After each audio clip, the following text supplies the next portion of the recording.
We just heard the conversation with Andy Jassy. What were the highlights for you from your end? Well, a couple things, Akash. I mean, I asked him a couple questions about OpenAI because really that partnership is a new one for Amazon. And as we've reported in the information, we think talks are ongoing. And obviously, we have the OpenAI ads news. And it was interesting to me that he said ads won't be easy. And while he welcomed more people in the space when it came to agentic commerce, I thought that was interesting. And, Jassy's a nice guy. You don't get a lot of gloves off moments, but that one struck me as something where Amazon really is clearly paying attention to what these other AI chatbots want to do in shopping and advertising, but, was pretty confident in his position. He also said, we'll talk to these chatbots about integrating with them. But at the end of the day, people want free shipping. They want a broad selection. That's going to be uniquely Amazon. And it was kind of interesting to me. He was, of course, careful around talking about the partnerships with OpenAI, but he very much did leave the window open to saying, "Hey, we look forward to doing more with them in the future." It kind of raises the question, well, what do those deals actually look like?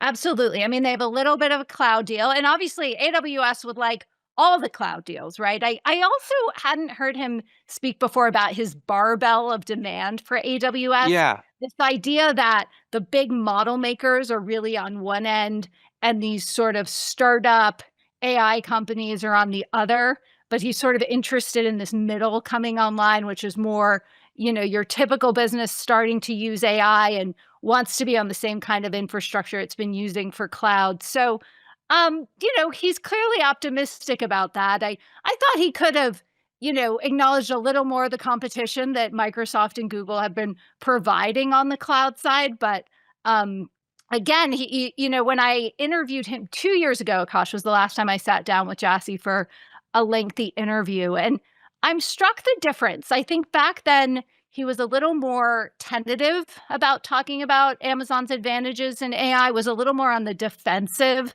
was sort of checking off the things they were going to do in chips and models. And I thought, he's a mild-mannered guy, so he doesn't really sell too hard, but he seemed more confident when he was talking about Trainium and competing against NVIDIA, for instance. I thought he was taking a slightly more confident tone than 2 years ago. And I think it's kind of interesting looking at the public company stock performance. We see the way these shares move when companies announce deals, when CEOs make gloves are off type of comments. I mean, maybe that's part of his own transformation in sort of waking up to the fact that, hey, we are in this moment where you have to talk somewhat aggressively about your products and your book, and maybe that was sort of a transformation he's going through as well.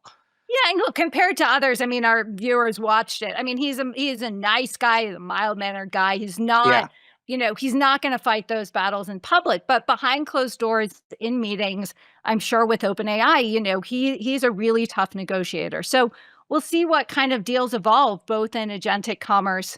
Please let's rename that someone, and then the future of the cloud business. Well, so you talked about this sort of barbell analogy that he used, and it kind of reminded me a little bit about we saw comments from Satya Nadella coming out of the forum around for this to not be a bubble, we have to get out of just tech companies talking about AI. This Mhm. has to be something that every company talks about, and it leads me to the broader discussion I want to have with you, which is your reflections on the ground at the forum and what people are talking about. What are some of the themes that you're hearing about? Not just on AI, but politics, on trade, on business. Absolutely. Well, geopolitically, a lot of balls in the air. So I think there's a record number of heads of state here. President Trump is giving his address tomorrow. USA House is, a big presence on the Central Promenade here. And so I think the business leaders and the finance leaders here are really trying to figure out what next shoe might drop on that front. On the AI front, it's bifurcated again. I talked to a lot of businesses and a lot of smart tech leaders who are like, it is early and slow in adoption. And I wrote about this last night in the information's briefing. This idea that AI is going to be a panacea and come into your organization and change everything is really giving way to a more targeted measured, let's get this to work. I just 15 minutes ago got off stage with Brett Taylor, the CEO and founder of Sierra, talking about, their very specific, vertically focused customer service agent. And he was saying, I really hope we see more that don't try and boil the ocean here in business transformation, but are much more focused. So that's a big theme. IPOs, IPOs, IPOs. I was at a dinner with some bankers the first night, and it was all, well, I'd obviously rather own SpaceX than OpenAI and so on. So while, both of those Is are, that obvious? Is that obvious? I don't know. I think it's quite obvious at this point, Akash. I mean, one, it probably makes well, I don't know actually how the businesses light up. Perhaps, but I think also one, being SpaceX is really in motion. I'll be interviewing Sarah Fryer, the OpenAI CFO, tomorrow, so we can get their IPO update then. But when you step out of the valley, which is good to do for me from time to time, there is still a lot of long-term skepticism about players like OpenAI. And, I find myself pointing out that what they've accomplished in building a consumer product at scale at, faster speeds than anyone, but still a lot of skepticism. And whether that changes by the time they hit the public markets, time will tell. And so looking ahead, with all that skepticism, what sorts of questions does that raise for you in terms of reporting questions, things that you are hoping for answers for, not just from our newsroom, but from executives at the forum that you're talking with? Well, I think over time, these businesses will either become incredible businesses or they won't, right? And so I think, and obviously we're biased at the information, we're really focused on the business and on the metrics and on all of those underlying pieces. I'll be interviewing Sarah along with many others on an infrastructure panel tomorrow. And I think obviously that's a key piece of the equation.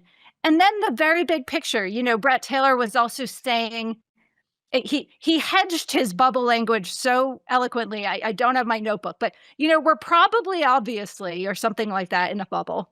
And I pushed him on what would change that, or because the capital has been flowing into so many startups for so long. He argues, it's leading to too many startups in all these categories. And eventually there will be a winnowing out. And I said, what changed that? And he said, probably something unforeseen in macro because the engine is chugging along. So lots of big ideas to follow out of here in the coming months and years.